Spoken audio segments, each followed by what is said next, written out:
You can't just stop once you build a prototype. That's when the learning really begins. You'll need to share it with others for feedback, and then reflect on what you've learned. While it may sound simple enough, tons of people get stuck here. So here are three quick steps for moving a prototype forward. At this point, you've ideated and diverged, and then converged on some possible directions. That's awesome. But now what? First, you need to get into the right mindset and be ready to build. Think back to your ideation list or board. Did you cluster your ideas into themes to help begin to tell a story? For example, the defibrillator team may have had ideas about shapes that look like books on a shelf, and also ideas that opened up like a book. These two ideas could connect together in a scenario of use.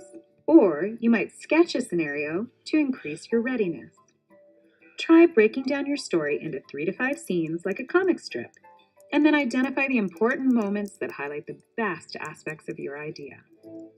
As you already know, it's important to have some simple materials on hand. It's also important to focus your effort and give yourself some constraints. Sometimes we give a team just one material, like clay, and then we give them time limits, like 3 to 5 minutes. People are amazed at how helpful this can be in terms of expressing themselves more easily and being more open to receiving feedback. Once you've built a prototype or even a few for your story, it's time to share them with others. Again, you have to be ready to share. This can be tough, but there are always ways to get over the hump. You might tell a story or act out a skit, or you might create a playful advertisement for your project. As with writing any story, you need to consider your audience, their needs, and how their needs might change after engaging with your prototype. And in terms of who to invite for feedback, think about customers, stakeholders inside of your organization, or in partner companies. Don't try to sell your idea, and do your best to avoid defending your product. Here, it's all about welcoming constructive criticism. Pay attention to body language. It's as or more important than what they're saying.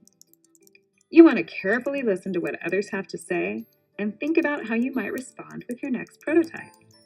Sometimes it's about reading between the lines.